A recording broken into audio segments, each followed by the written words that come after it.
dipersilakan duduk kembali.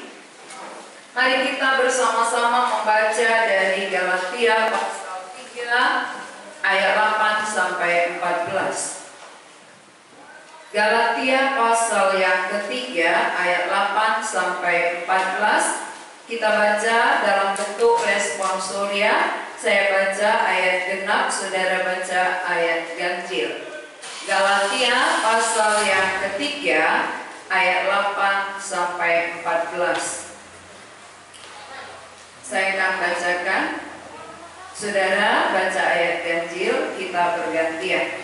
Dan kitab suci yang sebelumnya mengetahui bahwa Allah membenarkan orang-orang bukan Yahudi oleh karena iman, telah terlebih dahulu memberitakan Injil kepada Abraham. Olehmu segala bangsa akan diberkati. Jadi mereka yang hidup dari iman, mereka yang berkati bersama-sama dengan Abraham yang beriman. Karena semua orang yang hidup dari pekerjaan hukum Taurat berada di bawah kutuk. Sebab ada tertulis, terkutuklah orang yang tidak setia melakukan segala sesuatu yang tertulis dalam kitab hukum Taurat. Dan bahwa ada orang yang dibenarkan di hadapan Allah karena melakukan hukum Taurat adalah jelas, karena orang yang benar akan hidup oleh iman. Tetapi dasar hukum Taurat bukanlah iman, melainkan siapa yang melakukannya akan hidup karenanya. Itulah kita dari hukum Taurat, mengajarkan hidup karena kita. Sebab ada tertulis, terkutuklah orang yang digantung pada kayu salib. Yesus Kristus telah membuat ini, supaya di dalam Dia berkat Abraham sampai kepada bangsa-bangsa lain, sehingga oleh iman kita menerima roh yang telah dijanjikan itu. Tema khotbah kita hari ini, berkat Abraham bagi bangsa-bangsa. Saudara, siapakah Abraham? Abraham ini sering disebut sebagai bapa bangsa, bapa orang percaya. Abraham adalah bapa orang percaya. Lalu berkat Abraham seringkali orang nantikan bagaimana supaya kita juga diberkati sama seperti Abraham. Maka tema kita hari ini adalah berkat Abraham bagi bangsa-bangsa. Siapa yang mau mendapat berkat hari ini, perhatikan baik-baik ya, supaya berkat Abraham turun ya. Karena semua manusia membutuhkan berkat. Jadi hari ini kita akan membahas bagaimana sebenarnya berkat Abraham itu, supaya berkat itu juga turun atas diri kita masing-masing. Abraham ketika dia dipanggil oleh Tuhan keluar dari negerinya, dari sanak saudaranya, dari keluarganya ke tempat yang akan Tuhan tunjukkan, ada satu janji. Ada satu janji yang disampaikan kepada Abraham, yaitu dari Kejadian pasal 12 ya. Dari Kejadian pasal 12 yang sekarang kita baca dari Galatia pasal 3 ini. Isinya adalah olehmu segala bangsa akan diberkati. Kalau berbicara masalah berkat, pasti semua orang setuju. Semua orang senang. Kenapa? Karena kita juga sehari-harinya mencari berkat. Semua manusia hidup di dunia cari-cari berkat. Bagaimanapun caranya, pasti kita usahakan agar kita diberkati, agar kita mendapat berkat. Nah, Abraham memang dia kaya raya. Waktu berangkat dari rumah orang tuanya pun dia kaya. Kenapa? Orang tuanya sudah kaya, sehingga waktu dia berangkat itu banyak kekayaannya. Tetapi Tuhan menambahkan kekayaannya. Namun apakah berkat yang demikian yang Allah janjikan kepadanya? Apakah berkat secara materi yang Allah maksudkan? Ternyata bukan. Bukan berkat materi yang Allah janjikan kepada Abraham. kita ulangi, kita perhatikan. Kitab suci yang sebelumnya mengetahui bahwa Allah membenarkan orang-orang bukan Yahudi oleh karena iman, telah terlebih dahulu memberitakan Injil kepada Abraham. Olehmu segala bangsa akan diberkati. Berarti apakah janji berkat yang disampaikan Allah kepada Abraham? Janji berkat tentang Injil, tentang Kristus. Olehmu, melaluimu, lewat keturunanmu, Kristus akan datang. Lalu apa yang Allah janjikan ini, itu dalam perjanjian lama sebenarnya. Janji kepada Abraham itu jauh sekali sebelum Yesus datang. Tetapi penggenapannya ketika dia lahir di kandang domba. Tuhan Yesus yang dijanjikan datang dari keturunan Abraham tergenapi. Nah, saudara nanti bisa baca di rumah di mana penggenapannya, ya. Penggenapannya itu bisa saudara baca dari Matius pasal pertama ayat pertama. Saudara nanti baca di rumah saja, di rumah masing-masing, bahwa Yesus yang telah dijanjikan kepada Abraham tergenapi. Maka di dalam Matius 1 itu diceritakan inilah silsilah Yesus Kristus. Nah, kalau dulu kan silsilah itu ditulis ya, siapa orang tuanya, siapa anaknya, keturunan-keturunan itu ditulis semua lengkap, sama kayak orang Batak sekarang. Maka kalau dia satu marga, kamu nomor berapa gitu ya, ada nomornya. Jadi kalau nomornya lebih tinggi berarti saya panggil opung lah ya gitu, walaupun dia lebih muda. Ini namanya silsilah. Jadi orang Batak mirip kali seperti orang Yahudi, ya, ada miripnya. Banyaknya juga sama ya.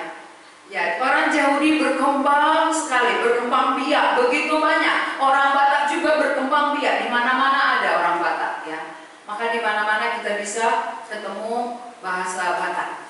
Tapi kalau kita melihat ini bahwa yang Allah janjikan kepada Abraham adalah tentang pribadi Yesus. Itulah yang dimaksud berkat. Olehmu segala bangsa akan diberkati, berarti bukan berkat materi, tetapi berkat rohani yang Allah maksudkan. Nah, kalau berkat materi kan Lot pun kaya. Lot kaya, Abraham kaya, tetapi janji berkat diberikan bukan kepada Lot, tetapi kepada Abraham. Sehingga melalui Abraham inilah datangnya Sang Juru Selamat, Yesus Kristus.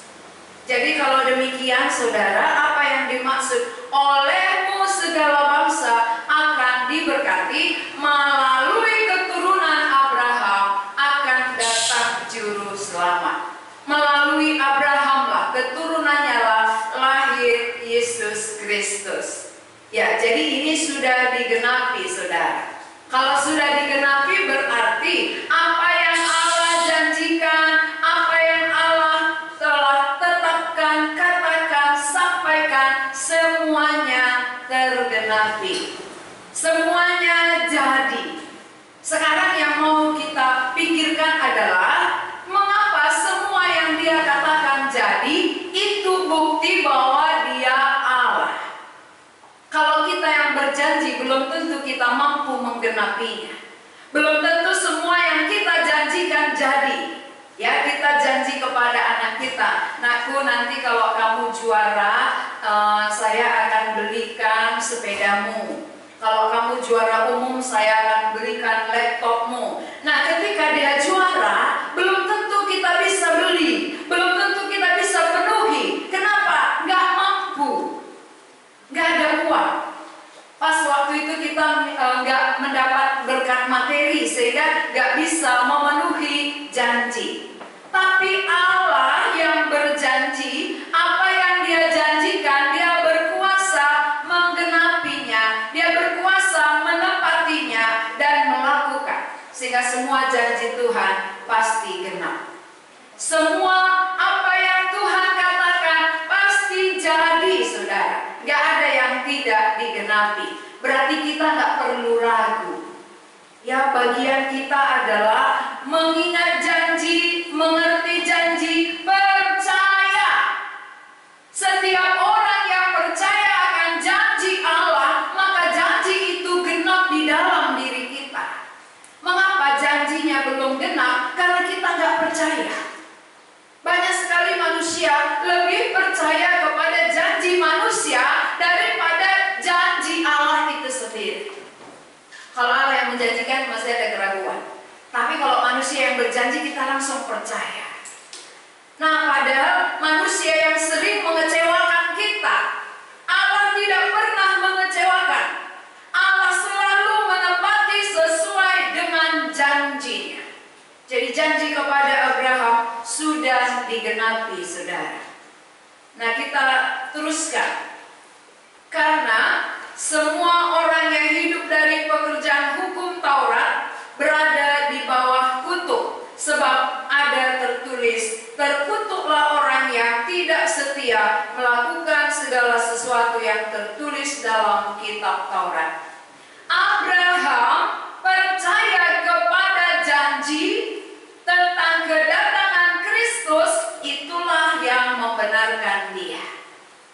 Walaupun dia hidup dalam perjanjian lama, tetapi Abraham dibenarkan bukan oleh hukum Taurat. Bukan oleh hukum Taurat, tetapi oleh janji Allah. Jadi beda janji dengan hukum Taurat.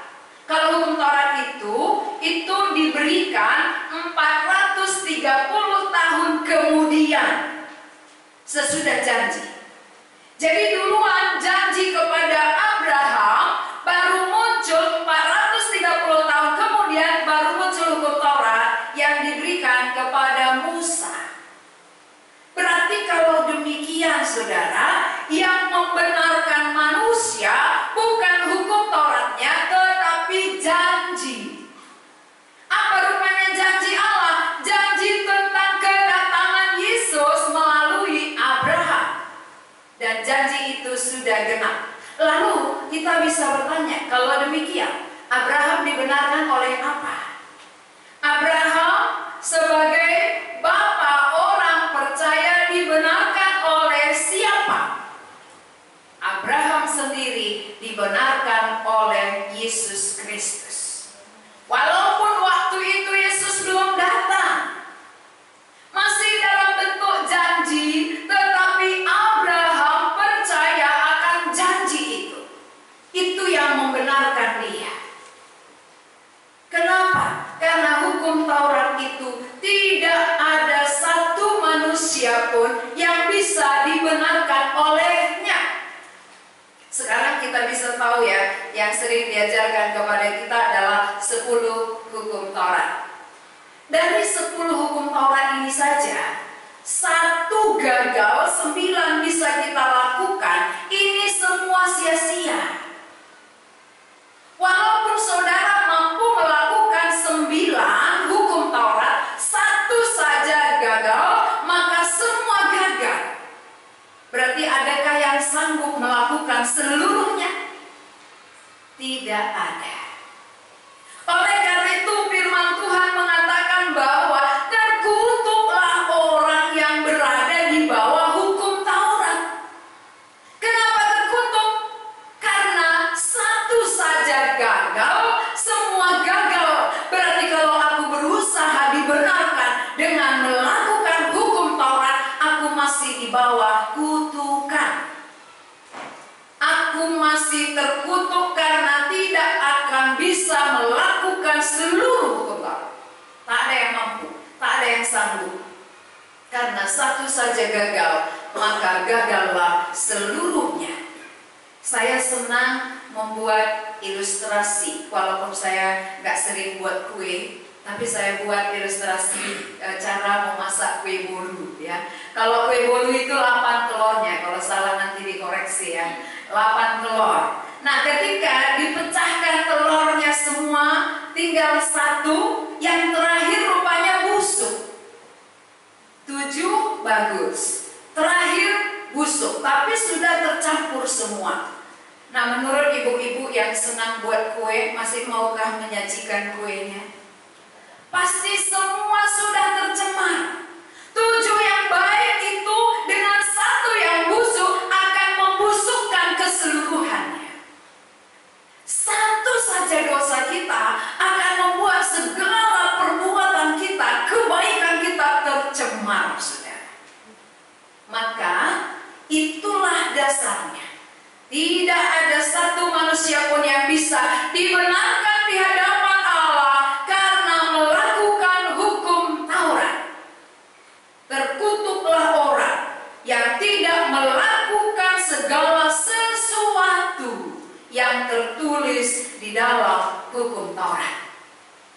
Jadi coba saudara, sebagai orang Kristen yang sudah berpuluh-puluh tahun, sudah berapa hukum Taurat yang saudara kerjakan?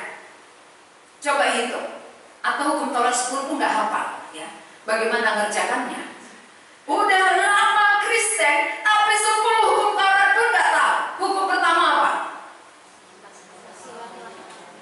Hukum kedua apa? Hukum ketiga apa? Nah, coba nanti baca, ya. Baca di Keluaran pasal 20. Di situ lengkap. Hukum pertama sampai hukum ke-10 tertulis lengkap. Yang mana yang saudara bisa lakukan? Yang mana di antara 10 itu lulus? Pasti ada 1 gagal. Kalaupun hebat saudara bisa lakukan 9, 1 pasti gagal. Kenapa? Contohnya, hukum ke-6 isinya apa? Janganlah, nggak tahu. Hukum ke-6 aja nggak tahu, coba. Jangan membunuh. Ya, berarti hukum ke-6 jangan membunuh bukan berarti ambil pisau tusuk orang itulah baru membunuh. Berarti saya nggak pernah membunuh, bukan. Membenci saudara sendiri itu sama dengan membunuh. Berarti semua kita sudah pernah membunuh. Betul ya? Yang hadir di sini semua pernah membunuh, yang di rumah juga pernah membunuh. Ya, siapa yang membenci itu sama dengan membunuh.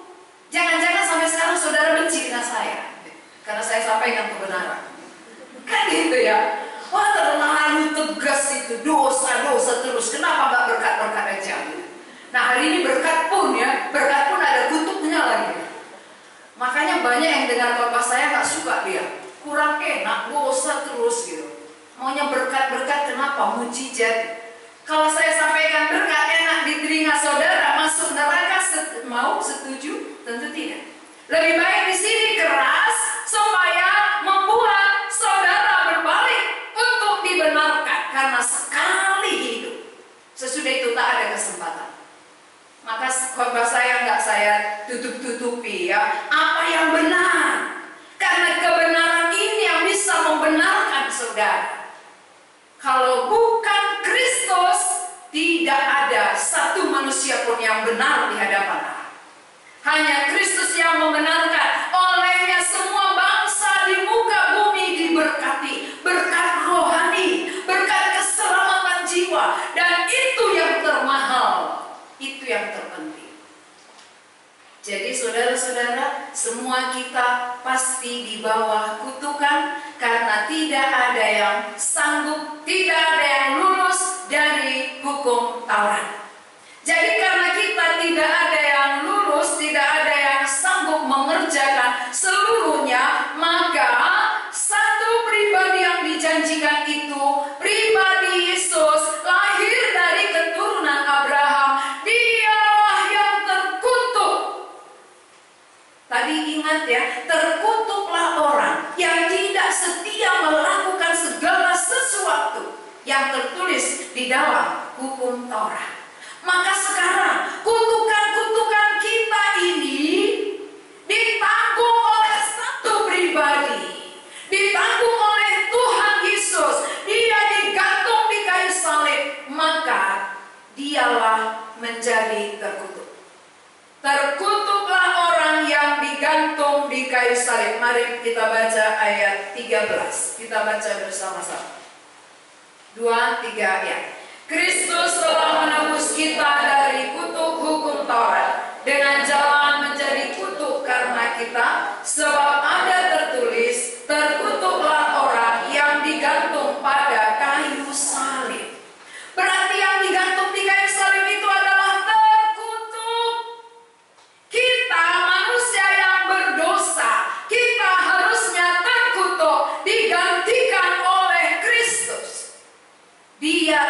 tertutup supaya di dalam Dia kita dibenarkan oleh Allah.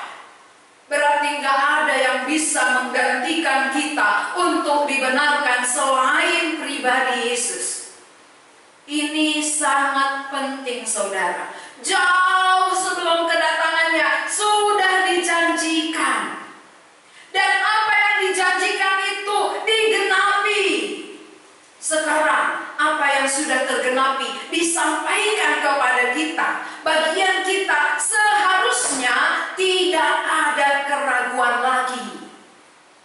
Karena kita sudah tahu ada janji, lalu janji sudah digenapi, dan semua yang digenapi ini kita menyaksikannya, kita melihat, kita merasakan bahwa semuanya tepat seperti yang Allah katakan. Coba perhatikan dari mulai kejadian, apa yang Tuhan katakan semua jadi seperti itu. Sebelum Yesus datang, Dia sudah dijanjikan Dia akan lahir, dikandung dari Roh Kudus. Jadi, maka banyak orang kira kita mungkin sama dengan Yesus karena Dia juga manusia, lahir dari Maria. Ya, secara manusianya kita sama, lahir dari perempuan, tapi ada bedanya. Perbedaan ini harus kita ketahui sebagai orang Kristen. Perbedaannya antara manusia kita dengan Kristus adalah Dia dikandung dari Roh Kudus. Dia bukan dikandung dari perkawinan Yusuf dan Maria, tetapi Dia dikandung dari Roh Kudus, maka Yesus itu kudus. Kalau enggak kan semua manusia tidak ada yang benar. Semua orang telah berbuat dosa, tidak ada satupun yang benar. Mengapa? Karena Adam, nenek moyang kita sudah berdosa. Semua kita keturunannya sudah menerima dosa. Dosanya dijalankan dari turunan kepada keturunan. Tapi Yesus beda. Dia dikandung dari Roh Kudus, bukan hasil perkawinan Yusuf dan Maria. Itu perbedaannya. Jadi ketika Dia dikandung, itu adalah membuat manusia mengerti bahwa Allah yang roh menjelma menjadi manusia supaya manusia bisa mengenal Allah. Kalau Allah secara roh nggak terlihat, kita sulit sekali percaya. Terlihat aja pun nggak percaya, apalagi nggak terlihat.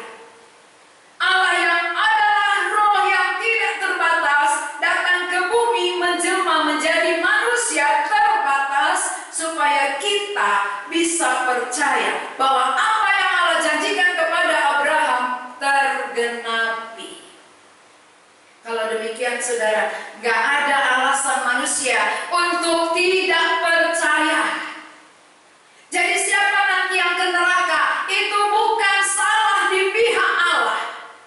Berarti kita sendiri yang tidak mau belajar.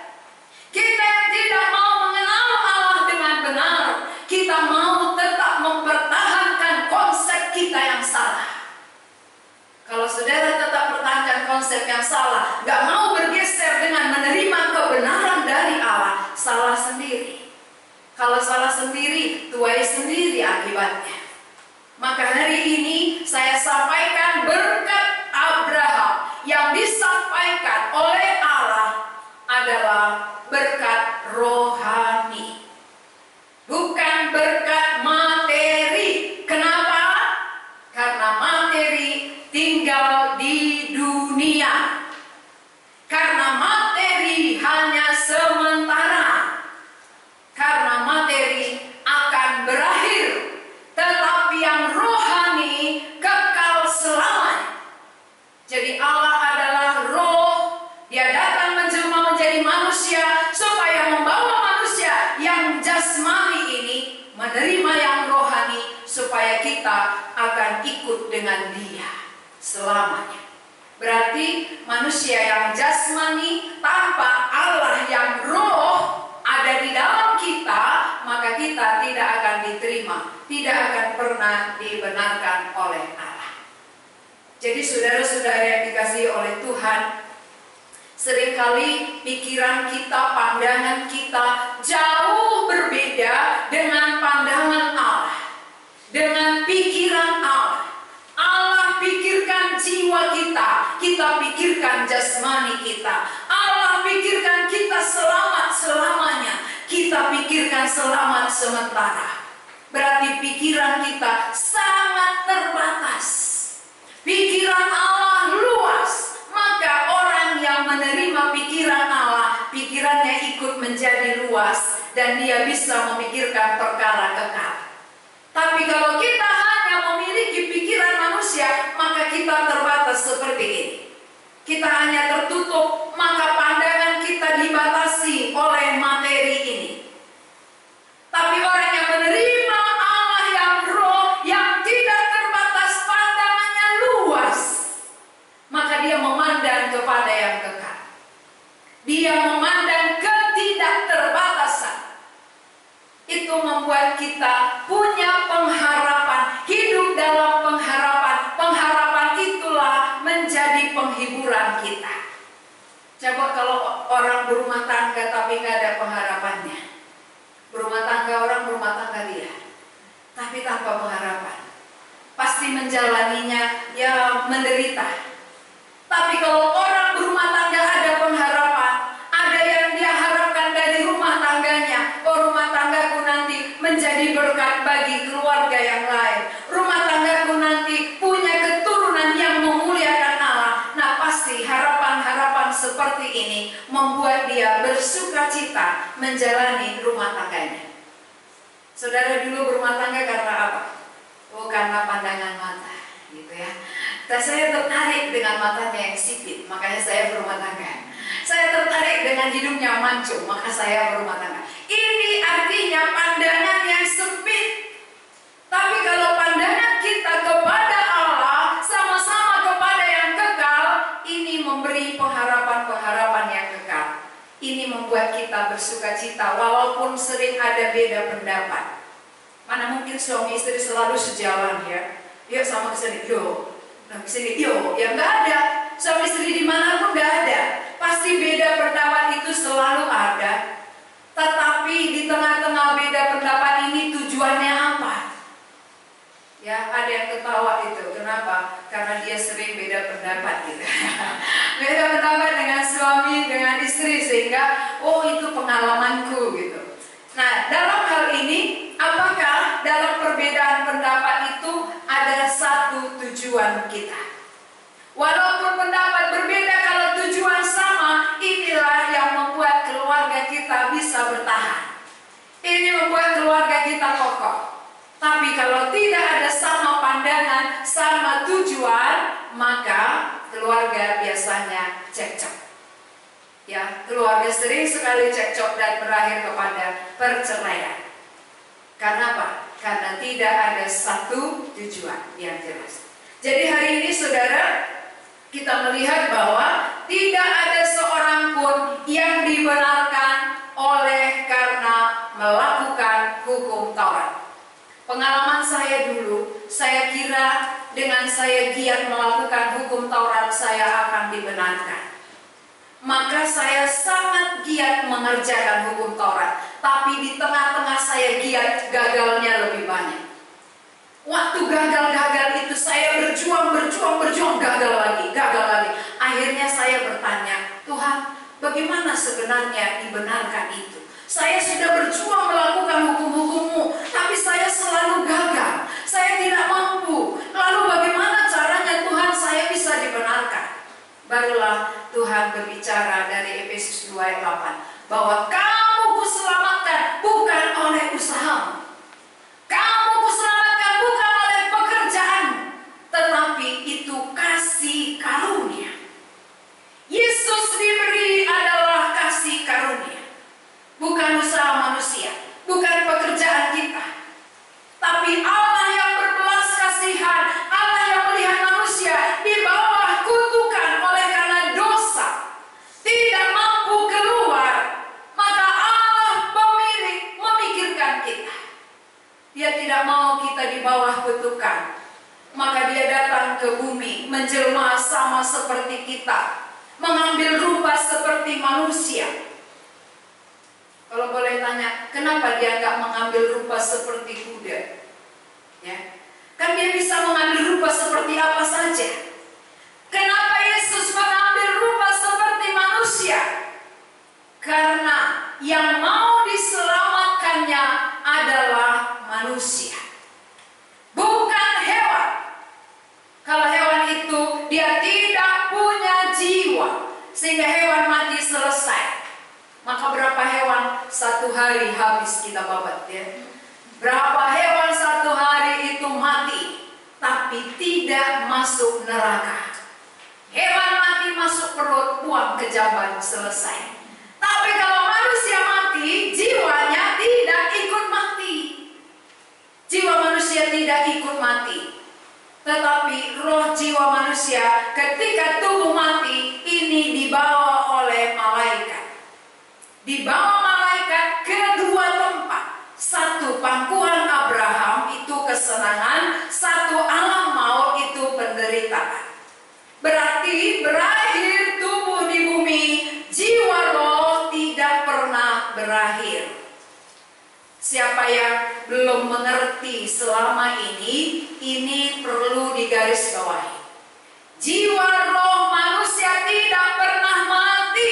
Ada jiwa saudara, ada roh saudara, membuat saudara hidup sampai sekarang. Kenapa dikatakan manusia mati? Karena roh jiwanya sudah diambil oleh Tuhan. Roh jiwanya diambil, maka tubuhnya tidak bisa bergerak, tidak bisa bekerja, tidak bisa berpikir, tidak bisa membenci, dan tidak bisa mengasihi. Karena ketika ada roh jiwa kita lah yang membuat kita bisa bertindak, kita bisa bergerak, berpikir, dan sebagainya. Tapi roh jiwa diambil, maka tubuh ini sama seperti tanah, karena dari tanahlah manusia diciptakan Allah. Maka kalau saudara pergi ke kuburan, dia, ya keluarga-keluarga kita yang sudah meninggal tidak akan mendengar saudara datang. Kalau saudara bawa makanan, sajikan kepadanya, dia tidak bisa makan. Dia tidak bisa cium aroma bunga yang saudara bawa, tidak. Karena roh jiwa itu yang bisa merasa enak atau pahit, panas atau dingin. Tapi kalau roh jiwa tidak ada lagi, ini tidak punya perasaan apa-apa. Maka waktu keluarga kita meninggal, kita cubit pun dia tidak kesakitan lagi. Kita panggil pun dia nggak nyahut lagi. Jadi kalau demikian saudara, yang perlu kita perjuangkan sekarang ini bukan tubuh, tetapi jiwa, roh. Kemana jiwa rohku ketika tubuhku kembali ke tanah? Ini yang perlu dipikirkan. Kalau tidak dibenarkan oleh pribadi Yesus, maka kita tidak akan ikut dengan dia ke surga. Tapi kalau kita sudah dibenarkan, maka kita dibawa oleh malaikat ke tempat kesenangan. Jadi hidup ini singkat, saudara. Hidup hanya sementara. Jangan hanya kita nyanyikan, ya. Hidup ini adalah kesempatan.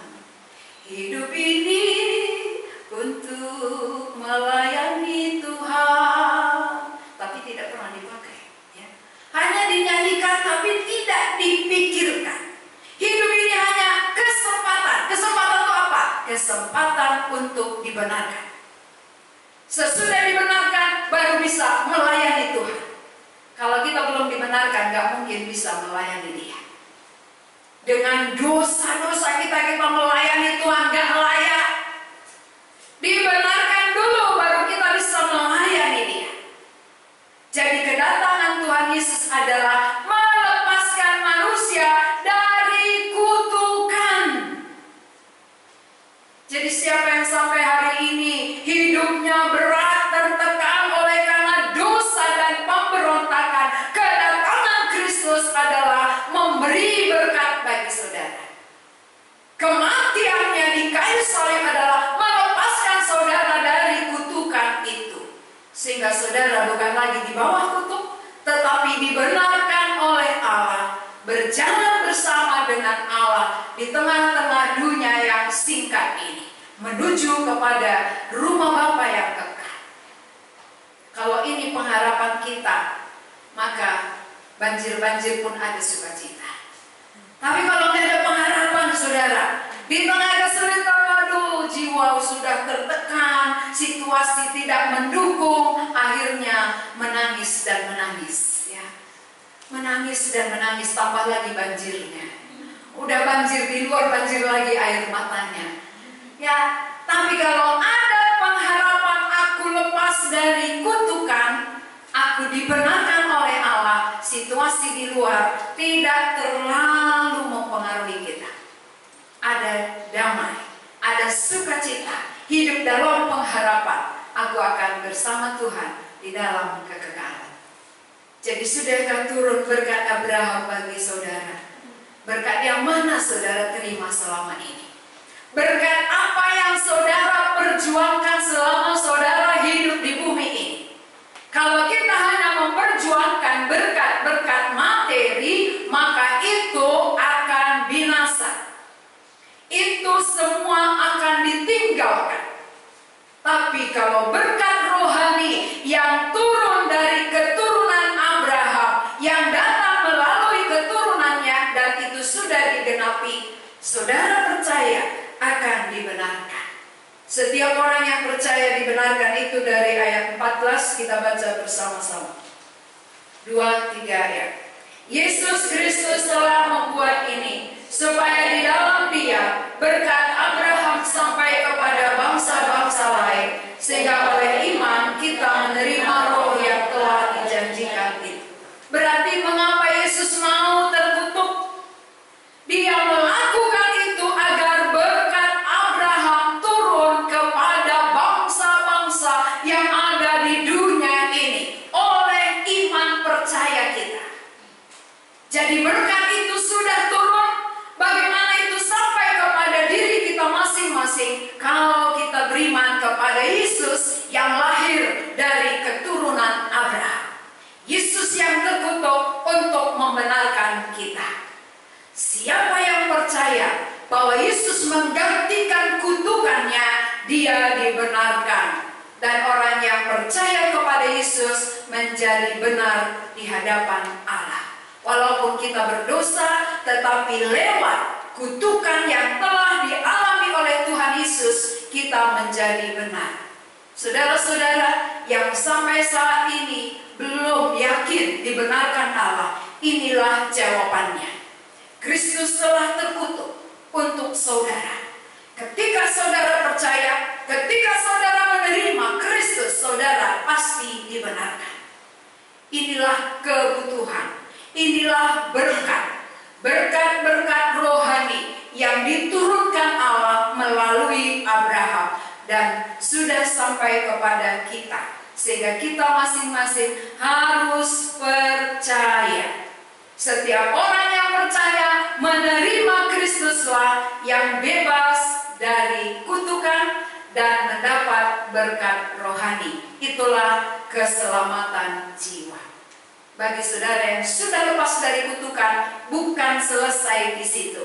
Tetapi bagian kita yang sudah terlepas dari kutukan, mari kita berbagi, membagikan kebenaran yang telah kita alami kepada keluarga, saudara, teman kita, supaya lebih banyak manusia lepas dari kutukan, lepas dari terkutuk, tetapi dibenarkan oleh Allah. Mari kita berdoa. Kami mengucap syukur kehadapan-Mu ya Tuhan, oleh keturunan Abraham ada berkat rohani yang sampai kepada bangsa-bangsa. Tuhan, apa yang Kau janjikan kepada Abraham sudah digenapi dan sudah dituliskan penggenapannya di dalam Matius pasal 1. Kami berterima kasih apa yang Kau janjikan. Tidak ada yang gagal, semua pasti digenapi. Kami berterima kasih memiliki Allah yang berkuasa menggenapi janjinya. Tolonglah kami yang kurang percaya ini. Tolonglah kami yang memakai konsep-konsep kami yang salah selama ini. Kami mengandalkan diri kami, kemampuan kami, perbuatan-perbuatan kami. Padahal firman-Mu sendiri mengatakan, terkutuklah orang yang tidak setia melakukan segala sesuatu di dalam hukum Taurat. Karena satu saja gagal, semua gagal. Hanya Kristus yang dapat menggenapinya. Dia tersalib, Dia terkutuk menggantikan kami, supaya kami yang percaya dibenarkan. Sehingga berkat Abraham itu sampai kepada kami, kepada setiap orang yang percaya dan menerima pribadi Yesus Kristus. Terima kasih untuk firman-Mu. Berkatilah kami yang ada di tempat ini. Berkatilah saudara-saudara kami yang mendengar dari tempat masing-masing, supaya Roh Kudus membuka pikiran dan hati mereka, sehingga mereka mengerti kebenaran Tuhan. Mereka sendiri dibenarkan. Terima kasih Tuhan, di dalam nama Tuhan Yesus kami berdoa. Amin.